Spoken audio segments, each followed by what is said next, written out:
Good morning, students. I hope all of you are fit and fine. Have you ever thought why a steaming cup of coffee gets cold if left lying on a table, or a bottle of chilled cold drink becomes warmer when kept out of refrigerator, or why the handle of a large metal spoon becomes hot if it left in the cooking vessel for some time?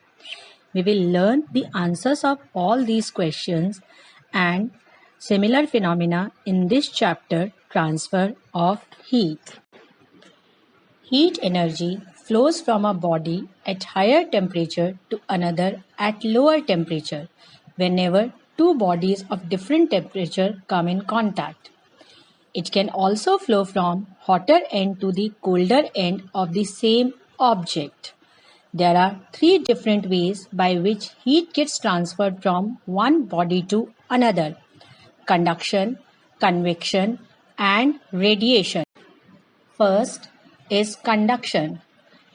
This mode of transfer of heat takes place only in solids. In your previous classes, you learned that particles of solids are very closely packed with very little spaces between them, and all the particles vibrate at their fixed positions. When a material is heated, its particles vibrate even more. As they vibrate more, they bang into the particles next to them, and next one also start vibrating even more. This in turn of these more vibrating particles to bang into the further next ones and make them also vibrate more. Thus, the heat is automatically carried from one particle to another by way of increased vibration. So, in this mode of transmission of heat, without actual movement of particles, heat transfer from one position to the other position. Heat transfers may take place in any direction. The material which conduct heat easily through them are called good conductors of heat, for example, all metals. The materials which do not conduct heat through them are insulators or bad conductors of heat, example, wood, paper, plastic, etc. The question is, when can conduction take place? Conduction can take place only when the following conditions exist together. Number 1, there is a temperature difference between two bodies or two ends of the same body. The two bodies at different temperatures are in direct contact. When conduction of heat takes place within the same body, it is called thermal conductivity. How are good conductors of heat useful for us? Number 1, good conductors like steel, copper, aluminium are used to make cooking vessels so that they can easily transfer the heat from the source to the food being cooked. 2. Good conductors like copper, iron, and aluminium are used to make the base of an electric iron, solar heating pipes, and boilers in chemical and textile industries. Mercury is used as thermometric liquid as it is good conductor of heat. How bad conductors are useful for us. Bad conductors of heat such as wood, plastic, and bakelite are used to make handles of cooking utensils, electric iron, etc. As they are bad conductors, so they do not get heat and these vessels can be holed easily. Bad conductors like fluffed up cotton and woolens are used by us as quilts and garments to prevent our body warmth being lost to cold surrounding in winters. Ice is a bad conductor of heat. Igloos of houses made of ice blocks. These houses do not allow the heat from inside to escape to the outer cold surroundings. Bad conductors like asbestos are used to make rooftops of buildings at places with hot climate. These help to keep these houses cool. The bad conductors like thermocol are used to make ice boxes to carry ice. Next mode of heat transfer is convection. This mode of transfer of heat takes place in liquids and gases. When a liquid or a gas is heated, its particles near the source of heat gets heated and moves upward.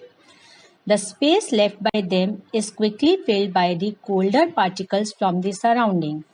Now these particles get heated and rise upward. This process continues and gradually more and more particles of the liquid or gas keep on getting heated.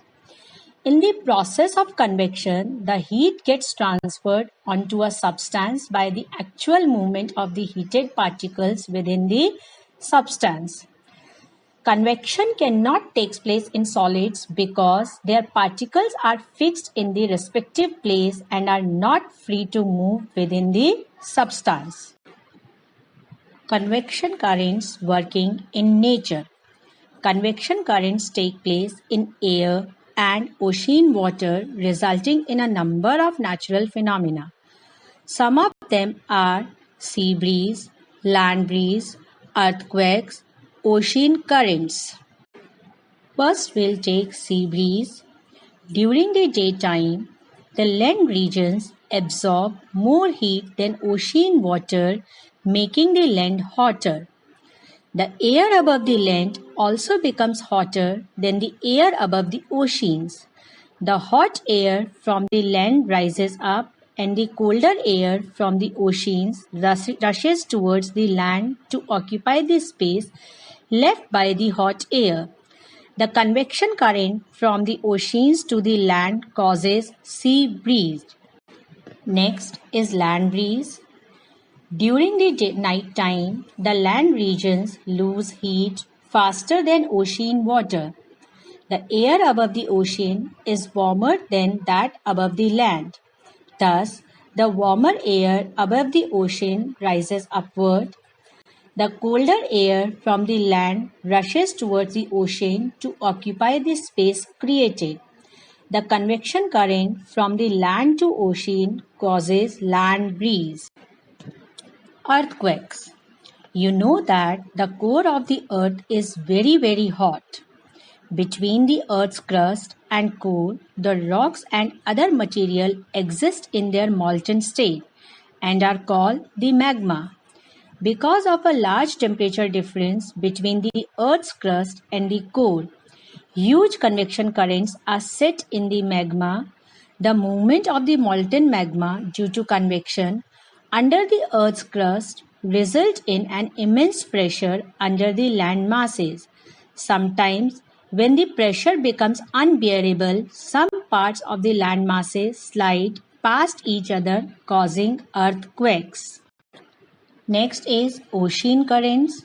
The ocean water near the equator of the earth gets heated by the sun directly, whereas the ocean water near the poles is colder.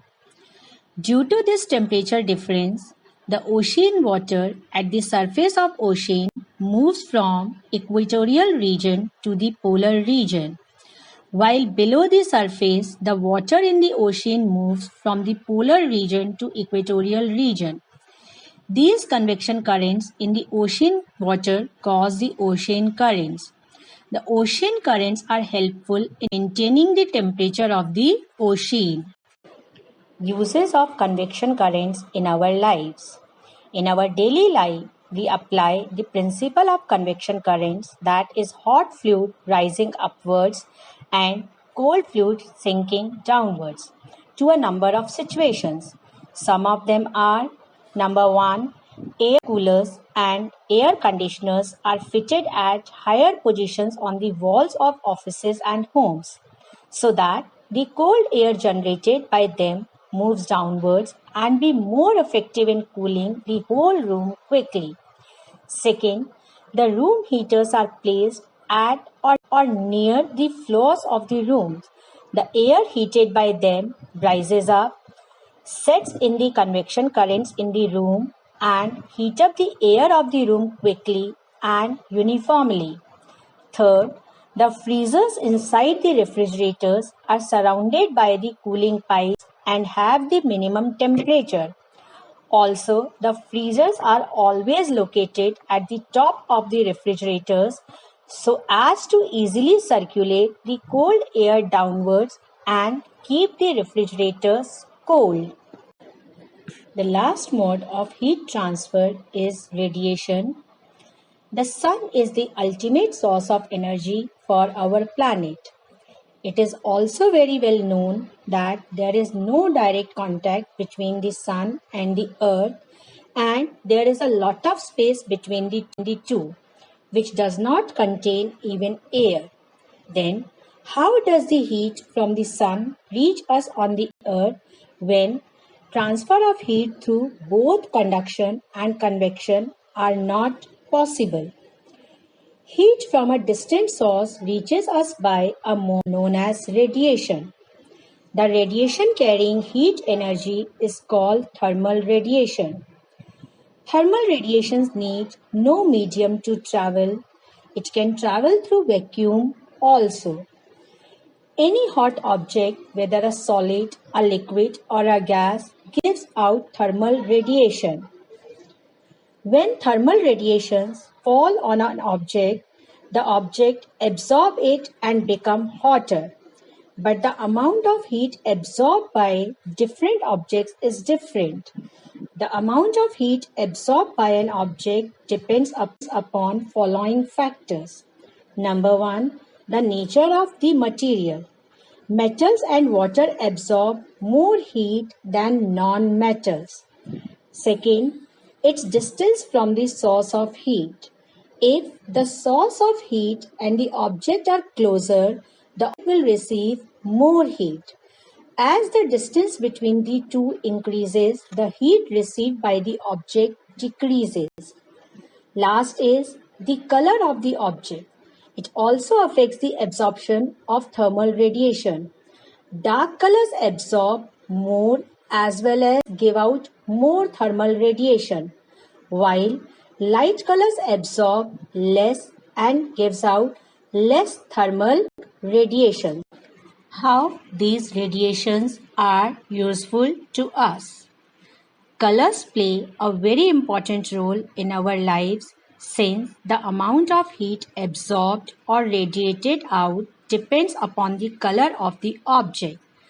Some intelligent applications that are generally used are: number one, we wear light colored clothes in summers because minimum heat is absorbed by them from the sun. Dark colored clothes are preferred in winters because they absorb maximum heat from the surrounding during the daytime. The bottom of cooking utensils is painted black while the sides are kept sparkling bright. This is done so to absorb the maximum heat through the bottom and radiate out minimum from the sides. Pipes of solar heaters and containers of solar cookers are painted black from outside so that maximum radiation from the sun could be absorbed. The radiators of cars and air conditioners are painted black to radiate away the heat.